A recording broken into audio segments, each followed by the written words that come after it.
Leila Torres was late. Not just 5 minutes and still looks cute late. No, she was the kind of late that came with a full-blown breakdown and half a bottle of dry shampoo. Her hair looked like it had survived a tornado powered by caffeine and desperation. One shoelace was untied, the other was double knotted in panic. Her apron still smelled like fast food tragedy, and for reasons no science could explain, a half-chewed piece of gum clung to her elbow like it belonged there. She stood at the towering gate of the Whitmore mansion, a mansion she'd only seen on Zillow once, just to torture herself, and whispered, "First day, first impression, first disaster. Let's go." She jabbed the doorbell like it owed her money. No response. She jabbed it again. Still silence. The gate suddenly creaked open, not like a welcome, but like a warning. A metallic groan that whispered, "Turn back, or your life will never be the same." But Leila, armed with nothing but a messy bun, unshakable sarcasm, and the rent due on Thursday, stepped inside anyway. The mansion loomed before her like something straight out of a glossy lifestyle magazine, and twice as intimidating. It wasn't just big, it was quiet. Too quiet. Like the kind of quiet that wasn't peaceful, but haunted. The lawn was trimmed to military precision, not a blade out of place. The windows shimmered like they'd never been touched by fingerprints. And not a single laugh, cry, or sound of life escaped the walls. It wasn't a home. It was a museum of grief wearing a billionaire's perfume. She took one hesitant step toward the main door, her sneakers squeaking on the marble path. "What kind of kids even live here?" she muttered. "Do they even play? Or do they just quote stock prices and sabotage nannies for sport?" The thought made her stomach twist, but she kept walking, because bills don't wait for nerves to settle. The door, as expected, was 10 feet of judgmental oak. And behind it, she imagined, was a man in a $3,000 suit, arms crossed, already drafting her termination. Still, Leila straightened her ketchup-stained apron, wiped the gum from her elbow with the confidence of someone who had absolutely nothing left to lose, and whispered to herself, "Whatever's behind this door, it's about to meet Hurricane Leila."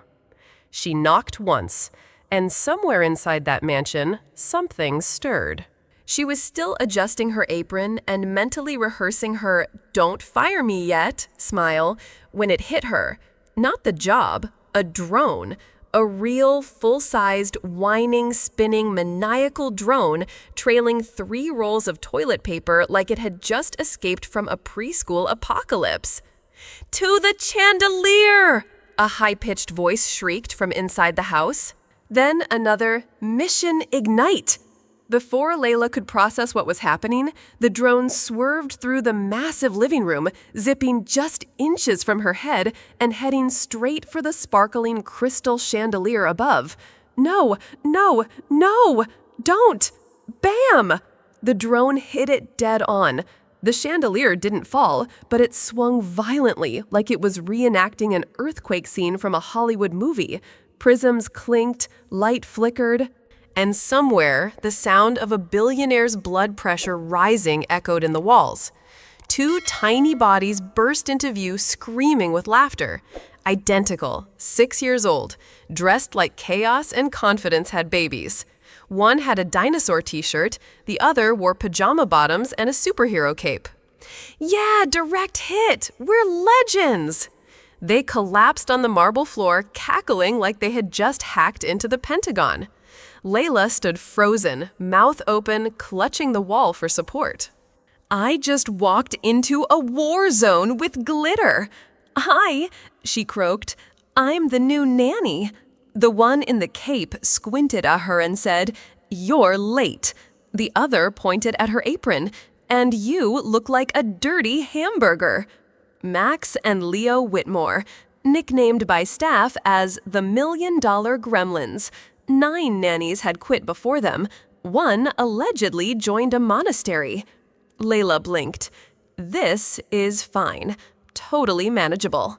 I mean, how bad could 2 6-year-olds really be?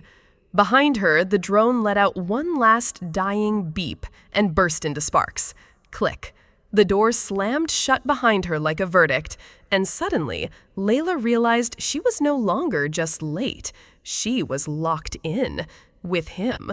Ryan Whitmore, the man, the myth, the emotionally unavailable billionaire.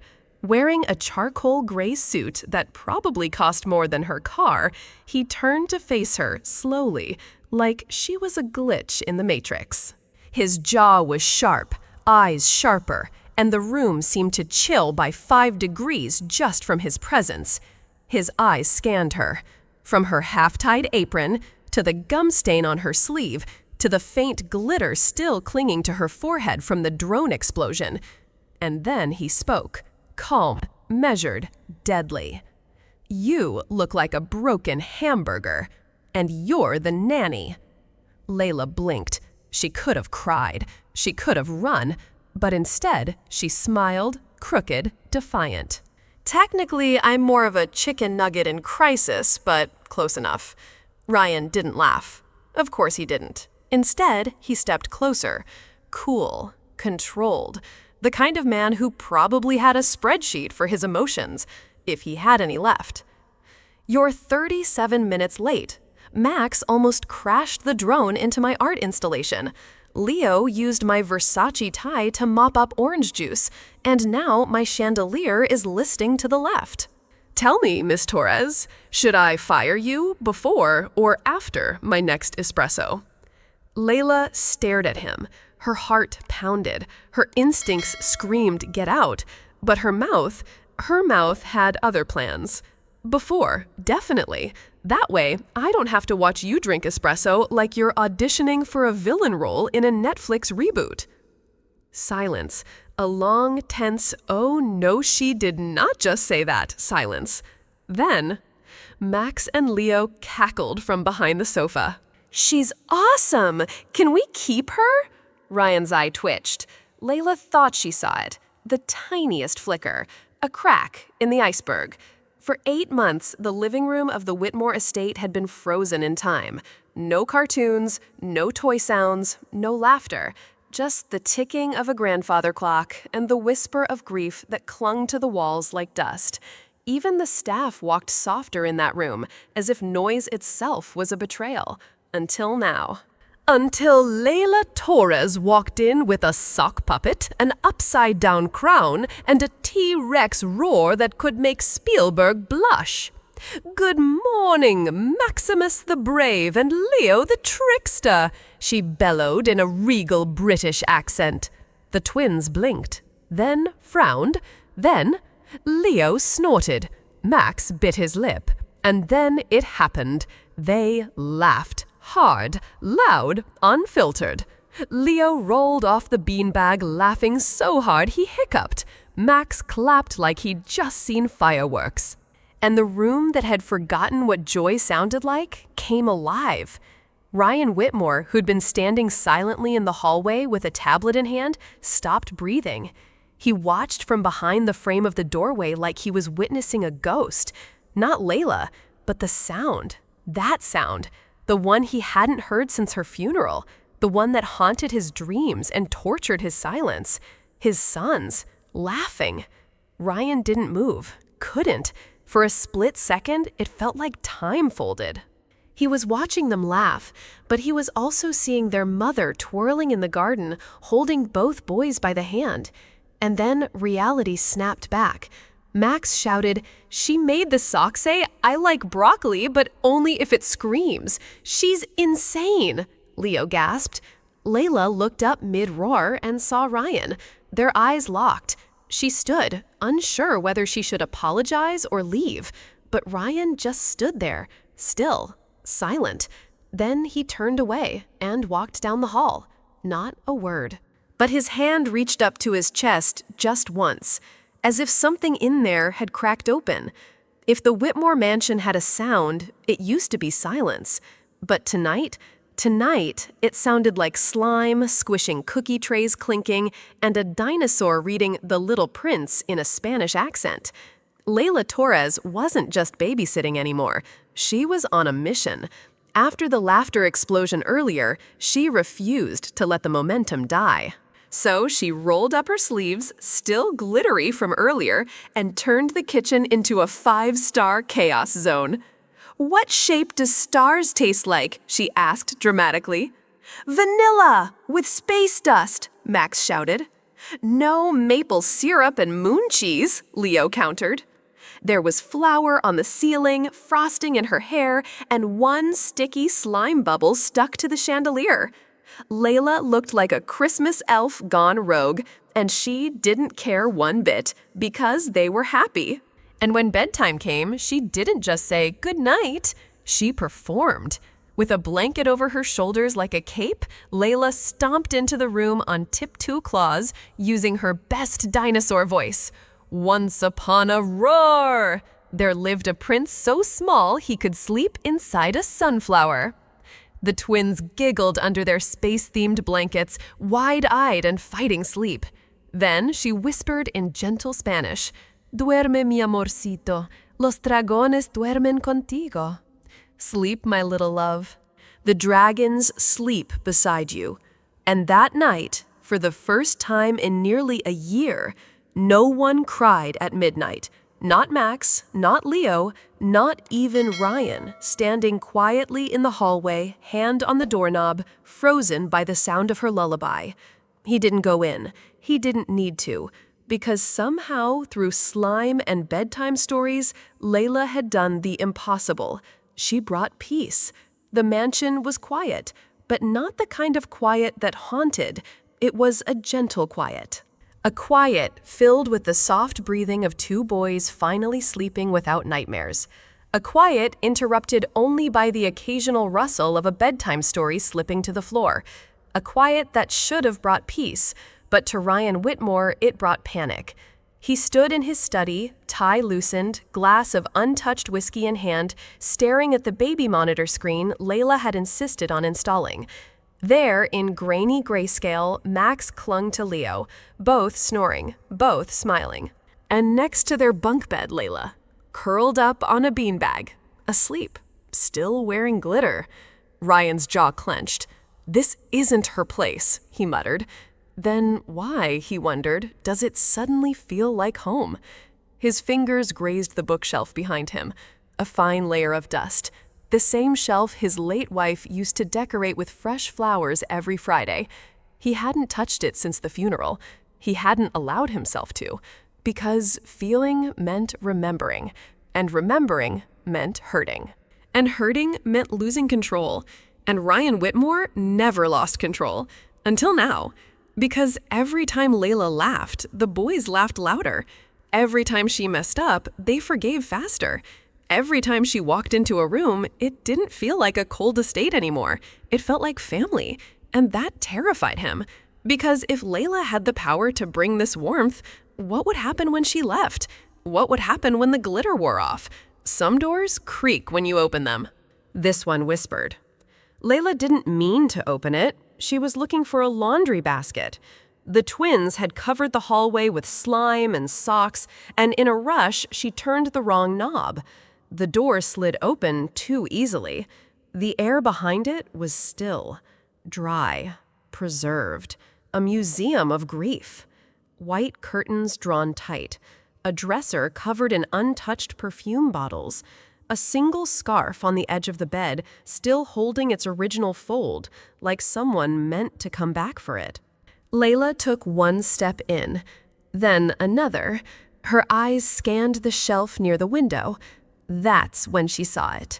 A porcelain vase, pale blue, cherry blossoms etched along its side. She leaned closer. "Wow, beautiful," she whispered. And then crack, a thump, a gasp, and silence. The vase, now in 6 pieces, lay shattered on the floor. Leila froze, and behind her, Ryan's voice cut through the air like broken glass. "What the hell are you doing in here?" He was at the doorway, breathing hard, his face a storm. "That vase was the last thing I gave her before she died." His voice cracked, but he didn't cry. Leila backed away, hands trembling. I didn't mean, Ryan. I'm so sorry. Don't call me Ryan. You don't know me. The silence that followed was colder than any storm. And for the first time since she arrived, Leila didn't feel like part of the story anymore. She felt like a mistake. The twins were at the top of the stairs, frozen, eyes wide. They'd heard the crash. Now they were witnessing something worse. Ryan, exploding. His voice, usually so composed and ice-cold, now trembled, but not with sadness, with fury. "Do you have any idea what that vase meant to me?" he shouted, not caring that Max and Leo were watching. Leila opened her mouth to speak, but Ryan cut her off. "You think this is a daycare job? That this is just story time and finger paint? This is my life, Leila. You didn't just break a vase. You stepped all over what's left of my wife," Max whimpered. Leo held his hand. Leila stood her ground, even as tears burned in her eyes. "I didn't mean to. I was trying to clean." "I don't care," Ryan roared. "This house was finally quiet again, balanced, and you came in like a storm. You don't belong here." Silence. "Then maybe you should pack your things," he added coldly. At that moment, Leila's throat tightened, not because of fear, not because of shame, but because Max had started crying. And Leo, he looked up at his father not with fear, but disappointment. "You said Mom loved that vase," Max sniffled, "but she wouldn't want you to yell at Leila." Ryan turned stunned. Leo added quietly, "She's the first person who made us feel like Mom was still here." Silence returned. But this time it was Ryan who looked shaken, and Leila, still trembling, realized this wasn't just about a vase. It was about a man who had locked grief inside porcelain and watched it shatter. The house was too quiet. Leila stood by the doorway, suitcase in hand, eyes red. She hadn't packed much, just her sketchbook, a dinosaur sock she found under the couch, and the storybook that made the boys laugh last Tuesday.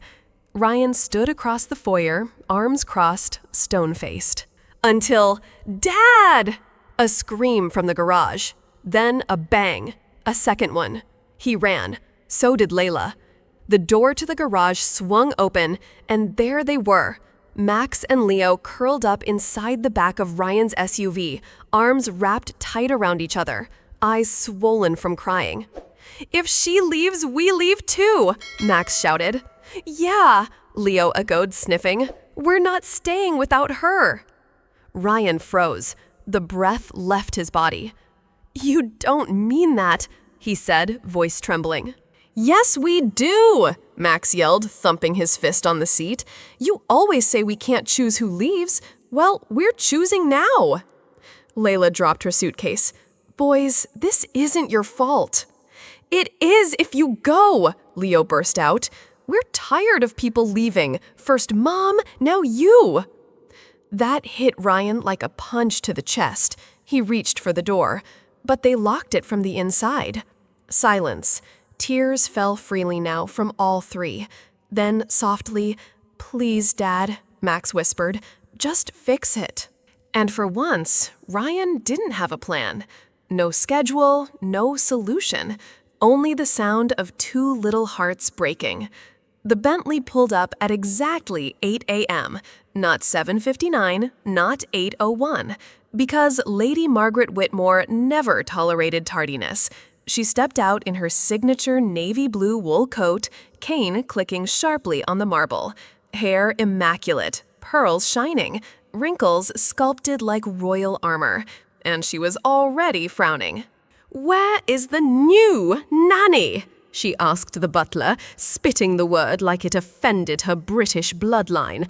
Before he could answer, Leila appeared, wearing a hoodie, mismatched socks, and God help us all, fruit print slippers. Lady Margaret blinked, once, twice, then, "You there, what in God's name is on your feet?" Leila looked down. "Oh, banana socks, and the left one's got grapes. They were a gift from Max." The silence was deafening. "You are a disgrace to the Whitmore name," Lady Margaret hissed. "Pack your belongings. You're dismissed." Leila stammered. "But please, I've been here for weeks. The are not your concern," Margaret snapped. "You are unfit, unkempt, unqualified." Max and Leo, standing at the top of the stairs, gasped. "Grandma," Max yelled, "you can't fire her." Margaret turned, slow as ice melting. "I most certainly can."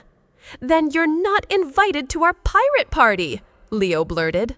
"And we made you a jelly crown." Margaret blinked again, and for the first time in 20 years, she was speechless. The silence after Lady Margaret's fury didn't last long, because from around the corner, "Mr. Whiskers!" someone shouted.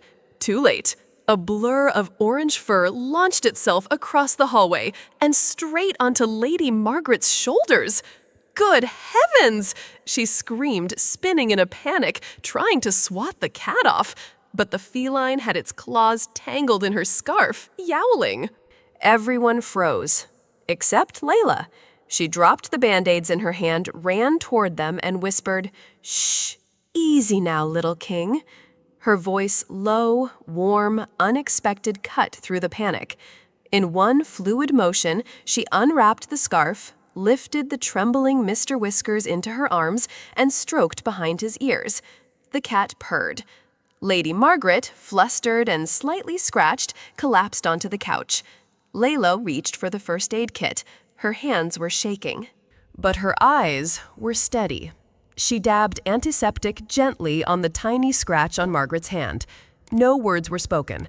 Until, "That cat hates everyone," the old woman muttered. "Even Ryan." Leila smiled faintly. "Sometimes the grumpiest ones just need a little softness." Silence. Then, Margaret studied Leila's face. Soft, kind, foolish, but familiar. "You remind me of someone," she said. "No, not my daughter." She paused. "You remind me of family." It started with the way she stirred the cocoa, not with a spoon, but with a tiny whisk. She added just a pinch of cinnamon, then made foam into the shape of a dinosaur. Leo roared. Max giggled, and Ryan stood in the doorway watching, not with suspicion, not with judgment, but with something softer, something warmer. He noticed how her ponytail kept falling in front of her eyes as she crouched to pick up Legos. How she used silly voices for every bedtime story. Even the villain got a French accent. She wasn't perfect, she wasn't polished, but she made his sons laugh and sleep. He hadn't heard peace in his home for 8 months. Then came the picnic. It was the twins' idea. Backyard, paper plates, a mess of glitter, peanut butter, and juice boxes. Ryan hated sticky things, but that day he sat on the blanket, awkwardly, in his tailored slacks, next to Leila, who had peanut butter on her cheek.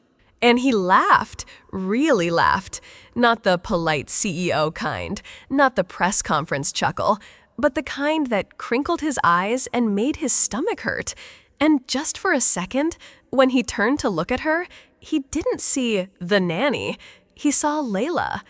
It began with silence, then whispering behind closed doors, then screaming, giggling, tape being ripped, and way too much toilet paper. Ryan opened the patio door just in time to see Max wearing a makeshift tuxedo made of napkins and Leo holding a bouquet of plastic flowers. "Ladies and gentlemen," Leo shouted, standing on a bucket, "welcome to the wedding of our dad and our favorite human." Ryan froze. Leila dropped her juice box. Toilet paper was strung across trees like ribbons, marshmallows were stacked like wedding cake, and Leila had a paper crown on her head. "Max is the priest," Leo declared. "And I'm the DJ/ring bearer." Max cleared his throat and said in his best serious voice, "Do you, Dad, promise to stop being grumpy and share your pizza forever with Leila?" Ryan blinked, then looked at Leila. She was red, from laughter, from surprise, maybe something else. And in front of the twins, the giggling, the marshmallows, he said, "I do." The twins gasped. Leila, choking on giggles, whispered back, "I do too." Then Max hugged her and whispered, "You're our mom of the heart now." And just like that, it wasn't a game anymore. It was the beginning of something very real. The kids were asleep, the stars were out, and the backyard still smelled like marshmallows and glitter. Ryan sat on the porch step, sleeves rolled, elbows on knees. Leila sat beside him, shoeless, hair messy, a tiara still perched awkwardly on her head. For a while, they said nothing, just listened to the crickets.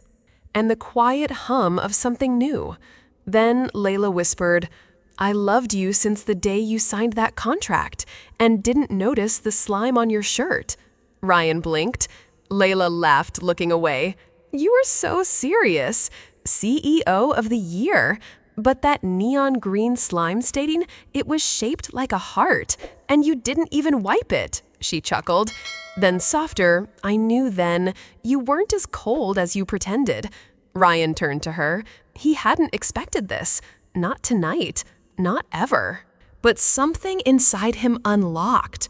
"I loved you since the day you made this house feel like home." Leila stopped breathing. "Since the day my boys laughed again. Since the day you brought back breakfast music. Since the day you let my grief be messy without ever rushing it." Then he pulled out a small box from his pocket. No big gesture, no ring pop or glitter, just a simple ring, and eyes that finally held nothing back. "Leila Torres, will you make this family real?" She didn't cry, not at first. But when Max and Leo peeked out the window whispering, "Say yes, say yes, say yes," she whispered back, "Yes." The backyard was glowing, lanterns strung across trees, neighbors in lawn chairs, Max and Leo handing out invitations written in crayon. "You are invited to the real wedding of Dad and Leila/Mom." There was music, there was cake, there was a slime booth, because of course there was. Leila wore a white summer dress with glitter still stuck in her curls. Ryan wore a button-down shirt and sneakers. No tie, no boardroom, no cold front. Just a man, in love, terrified but free. When the twins stepped onto the stage, 2 garden benches, they cleared their throats dramatically. "This is a celebration of our weird family," Leo said. "And we approve it 1000%. Max added. Then from somewhere above, confetti rained down, paper stars, torn up receipts, colored Post-its, a homemade storm of chaos and joy. Leila laughed. Ryan looked at her. For once, he didn't calculate, didn't analyze, didn't resist. He stepped forward and kissed her, slow, certain, real. The crowd exploded. The twins threw marshmallows in the air. A neighbor played jazz on a trumpet. And Ryan, he smiled so wide it cracked something old inside him. "No more CEO armor," he whispered to Leila. "From now on, just Dad, just me." And she whispered back, "Welcome home." The boardroom was made of glass, steel, and fear. $50 million on the line. Ryan in a sharp suit. Leila not even supposed to be there, but she was. Why? Because Max and Leo had a cold, and because Leila refused to let them stay home with strangers. So there she was, with 2 bored 6-year-olds, a backpack full of slime, and a snack box labeled Pirate Supplies. While Ryan pitched projected earnings, Leo whispered, "Mom, can we mutiny yet?" Before she could stop them, Max hit a button. The lights flickered, the projector crashed, and a foam sword flew straight across the table, landing squarely in front of the chairman of Whitmore Pharma Asia.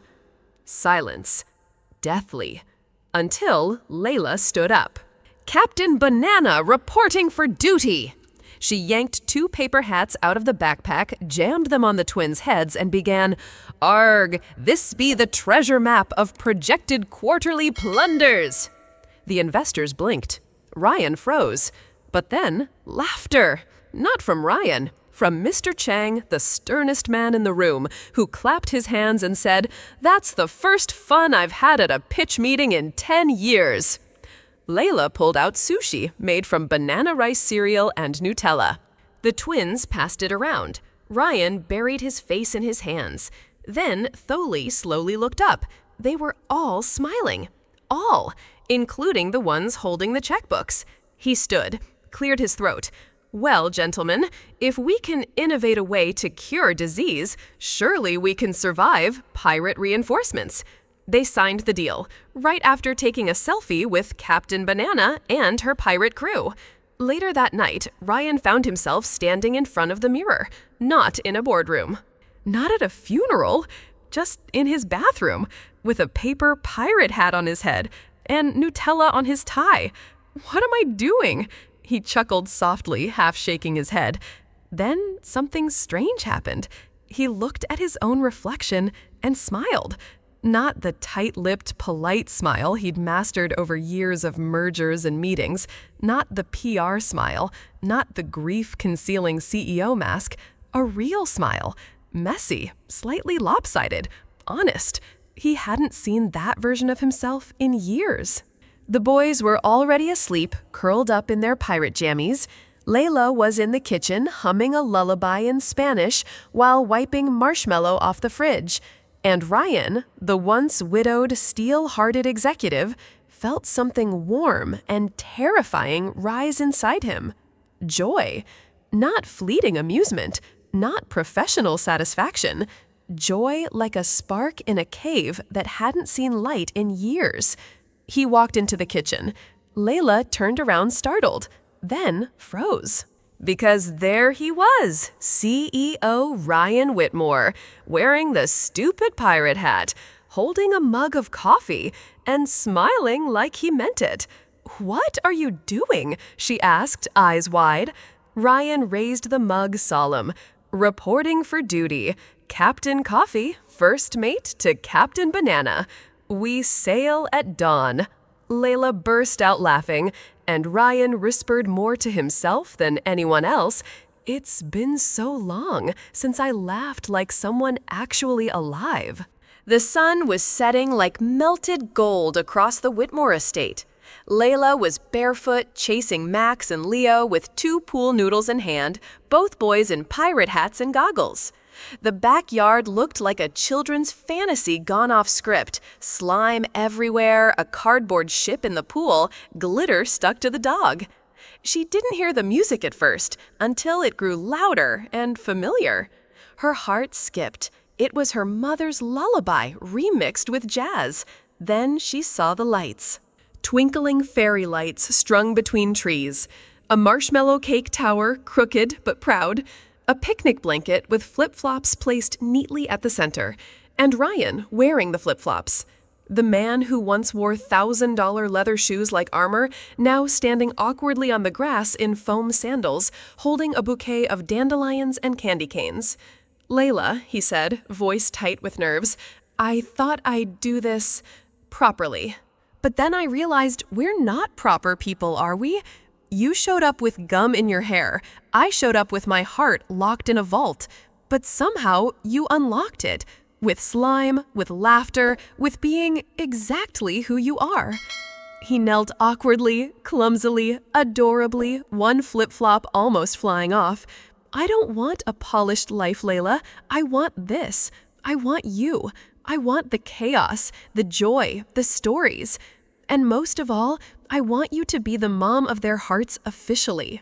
Max and Leo popped out from behind a bush holding signs made of cereal boxes. "Say yes, Mom 2.0 approved." Leila was crying before she even realized it. Not the broken kind, the kind that fixes everything. "Yes," she whispered, "even if you wear flip-flops to our wedding." Ryan laughed, then pulled her into a kiss that tasted like marshmallow and relief. It was just one day. Leila had gone to visit her aunt in Boston. No big deal, a quick overnight trip. But to Max and Leo, it was an apocalypse. To Ryan, it was war. The twins cried nonstop. At first, Ryan tried logic. She's coming back tomorrow. Crying won't bring her here faster. We are calm, we are composed.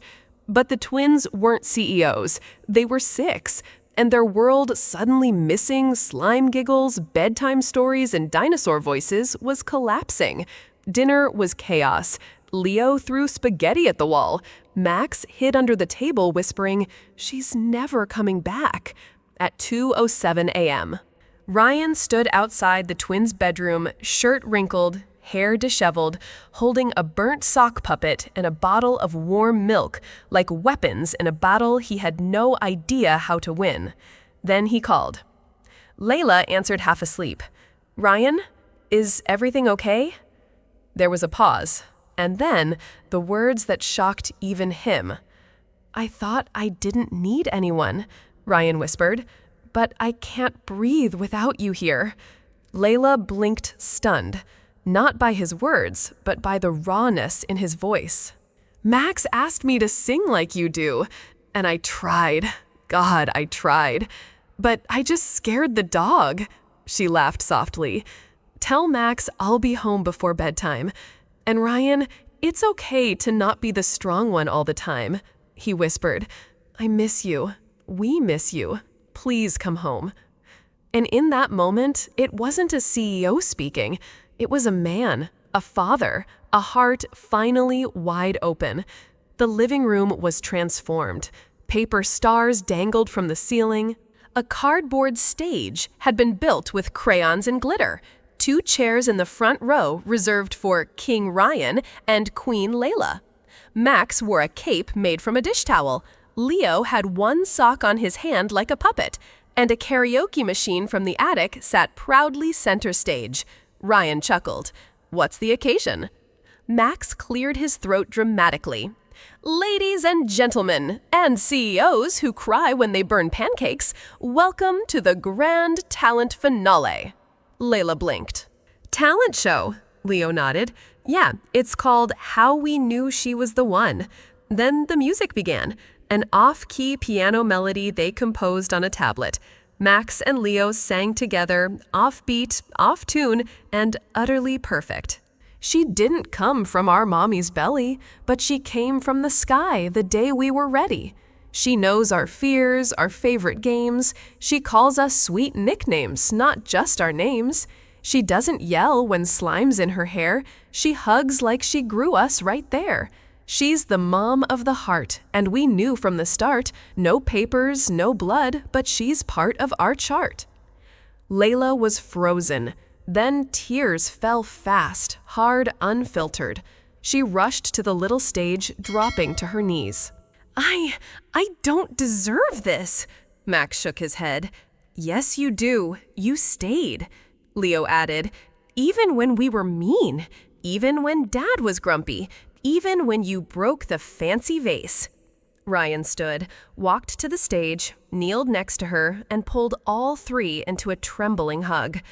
"Leila," he whispered, voice cracking, "you weren't just someone who helped. You're the miracle we didn't know we needed." And under a shower of glitter confetti made of shredded homework and the loud clapping of stuffed animals lined up on the couch, a new family was born. The wedding wasn't at a castle, it was in the backyard beneath string lights and stars and one deflated dinosaur balloon from Max's 6th birthday. The cake still made of marshmallows, because Leo said tradition matters. Guests included a raccoon who wandered near the buffet, the neighborhood kids who brought slime as gifts. Lady Margaret wearing socks with bananas on them, Leila's influence. Leila wore a white sundress, simple, glowing hers. Ryan wore a navy blazer and flip-flops, Max insisted. And the rings, 2 silver bands, tied to a drone for delivery. When the drone crashed into the rosebush, everyone laughed. And then came the vows. Ryan looked at Leila, his voice soft but steady. "I won't promise perfection. I'll forget things, burn pancakes. I'll probably argue when I'm wrong." He looked down, then back up, eyes shimmering. "But I will always choose you, even when it's messy, even when I'm scared. I'll choose to love you again and again." Leila smiled through tears. "I can't promise I won't lose my keys or turn your office into a pirate ship again." Laughter, even from Lady Margaret. "But I promise this, when life gets wild, I'll dance in the storm with you. And when it's quiet, I'll be the silence that says, I'm here." Max and Leo cheered. The drone, still buzzing somewhere, played a tinny version of "Here Comes the Bride."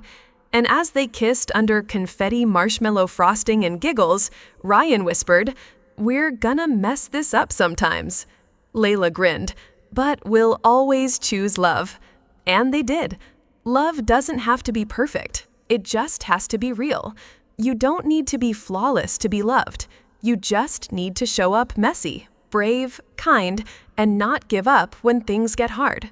Leila wasn't a hero in the traditional sense. She was late, clumsy, underdressed, but she had one thing no one else did: a heart that stayed even when it was breaking. Life may throw you into places you feel you don't belong, but maybe you're exactly the miracle they were waiting for. If you believe that a kind heart can change the world, hit subscribe to Athena Stories. Here, we tell stories every week that will make you cry, smile, and see life through gentler eyes. Tap the bell so you never miss the quiet little miracles hidden in everyday life.